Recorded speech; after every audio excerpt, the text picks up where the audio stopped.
Hey guys, welcome back to my channel. If you're new here, my name is Vivienne. I do commentary videos as of now because we're all stuck in the house. So just jump right in because I have a lot to say. We're going to be talking about the current pandemic and the connection between the racial disparities and racist policies of the United States and why that has led to a higher death rate among African Americans during this pandemic. So to start, we're going to just hit you with some statistics. So, in Chicago, while black residents only make up 29% of the population, they make up 72% of the deaths from coronavirus. I'm going to say, even though I'm going to get demonetized, coronavirus. In New York, coronavirus is killing blacks and Latinos at 2 times the rate than it is whites. In New Mexico, 1/4 of those who tested positive for coronavirus were Native Americans, despite only making up 6% of the population. In Maryland, the black residents made 52% of the deaths, despite only being 31% of the population. Now we're going to talk about why on a surface level.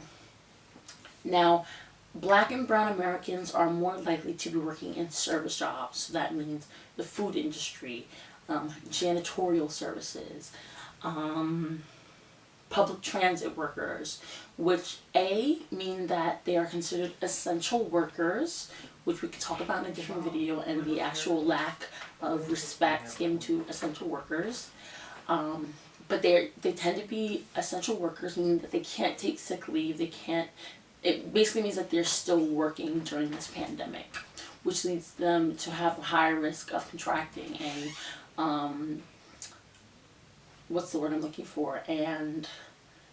contracting and passing along the disease. Now,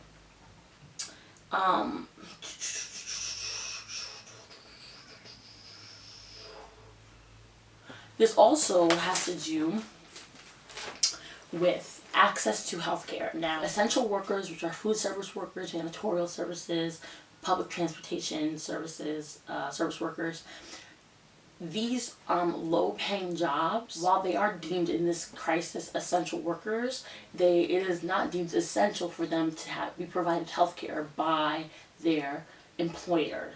So these people are less likely to have health care, which is one of the reasons why these deaths are happening at such a staggering rate to African Americans and people of color. Now, another reason, people of color are more likely to live in multi-generational households and in densely packed areas. This has to do with segregation, the fact that we were funneled into the ghetto. This has to do with the fact that we tend to live with grandparents, aunts and uncles, great aunts and uncles who are at higher risk of contracting the disease, and then leaving their housemates at a higher risk of also contracting the disease, of them passing it along. Now, underlying conditions. One of the main things you're going to hear on the news is about the underlying conditions that Black Americans and people of color tend to have that put them at a higher risk of contracting COVID-19 and dying of COVID-19. These include heart disease, diabetes, cardiovascular disease, hypertension, cancer, etc., etc. They'll also talk about the higher rates of poverty, and the higher rate of people, like I said earlier, without insurance, who due to our multi-payer tax healthcare system and capitalism. Now, also the hospitalization rate of African Americans is 33%, while we are only 13% of populations. And I'll leave all the links and all the research that I did down below. So why do we have a higher rate of people without health insurance? Well, that goes back to the wealth gap. Wealth inequality in America is at the highest it's ever been. And wealth, because we live in a multi-payer healthcare system and not a single-payer healthcare system or universal healthcare, those who work essential jobs, food workers, janitorial services, public transit workers do not get provided health care by their jobs. This also means that because of the wealth gap, they are less likely to be able to subsidize or make up for the lack of employer provided health care with cash. So wealthy people who tend to be white, if they work these jobs, and even if they're not wealthy, the average white American has more wealth than, and that includes cash and assets, has more wealth than the average black American, which means that while they may not be provided health care through their job, they are able to subsidize that with cash. They have the means to pay for doctor's visits. They have the means to pay for prescriptions. They have the means to pay for appointments, yada, yada, yada.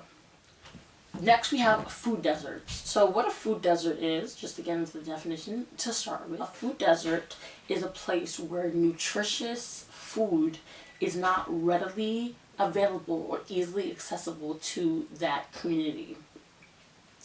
And then we have food insecurity, and food insecurity means that you are not, if you're food insecure, you are not sure where your next meal is going to come from. So food deserts disproportionately affect Black and brown Americans. One of the reasons that food deserts, and one of the reasons for that is redlining, which we'll get into in a minute. But how food deserts specifically play into the healthcare disparities that we're seeing play out during this pandemic is that small markets, so mom and pop owned small businesses, only make up 17% of grocery landscapes in America, of the grocery landscape in America. The rest is made up of large corporations, your Whole Foods, your ShopRites, your Stop and Shops, your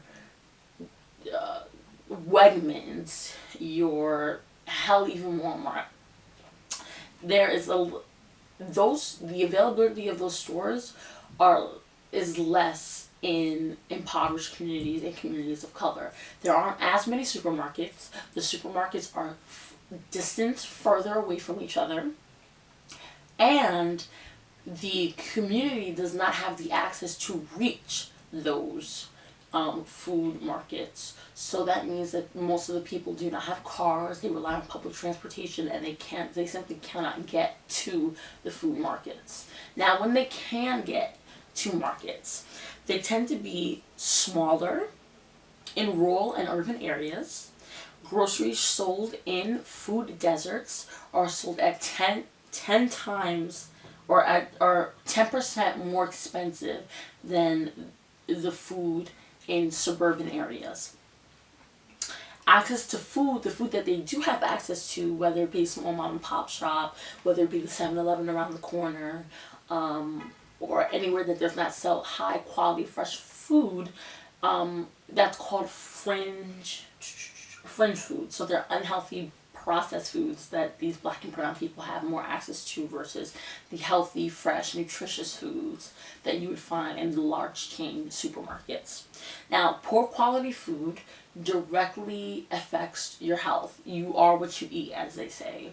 So when you have processed food that you're mostly eating, when you're mostly eating from fast food restaurants, when you're mostly eating from convenience stores, you're going to have a higher risk of diabetes, hypertension, all of the underlying conditions that I mentioned previously. Redlining is the drawing of districts to determine your congressional districts, who you vote for, whether or not you're in District 12 or it sounds like the Hunger Games. It is the Hunger Games. Whether or not for the senator versus the senator, depending on where you live, you're in a specific district and you get a certain representative. Now, redlining also refers to essentially the denial of services or putting services and products out of reach for communities of color. Now, that includes the denial of mortgages, lack of insurance options, loans, credit cards, all kinds of things. So essentially this means that they're selling products and services at higher prices. They're selling products and services at higher prices, and there are less options. Now, the Fair Housing Act from the Civil Rights Act of 19 whatever, basically insignificant at this point with the way the world's going on, with the way America is right now, made redlining based on race illegal. Here's the issue. It didn't make redlining based on geographical or geological factors illegal. So that means that those who live near fault lines, those who live near flood zones, those who live near general environmental decay, you can discriminate. And environmental racism is the practice of where communities of color are placed in hazardous environments, near factories, which have a link to breast cancer. If you live near a factory, you're more likely to get breast cancer just because of the fumes coming out of the factory. People who live along trucking routes, so the fumes coming out of the car, they're more likely to develop asthma, which is another huge pre-existing condition that leads to the disproportionate amount of Black and brown people dying from COVID-19, because it is a respiratory disease. So these higher rates of asthma, these higher rates of visiting the ER, and the higher exposure to pollution, and like I said, different, trucking routes, these all have links to Jim Crow era laws, which segregated Blacks and whites, which put Black people in lower income neighborhoods, in more densely packed neighborhoods, in neighborhoods with less resources, in neighborhoods with more pollution, more factories, trucking routes, and modern segregation, where, in case you guys didn't know, America is still a segregated nation. New York, I believe, is the most segregated city in America. Black people are more likely to live around Black people, and white people are more likely to live around white people, and those white people have access to affluence, they have access to money, they have access to better hospitals, they have access to better schools, and all these things that result in these disparities that we see in the healthcare system, which result in the disparities we see in the deaths of Black and brown people when it comes to COVID-19. So yeah, that was my video. I just checked the time. I've got about 20 seconds left. Thank you guys so much for watching. If you'd be interested in me starting a segment about institutionalized racism and all the institutions that racism was built into the institution. But yeah, I hope you guys enjoyed. Have a wonderful day, and I'll see you next time. Bye.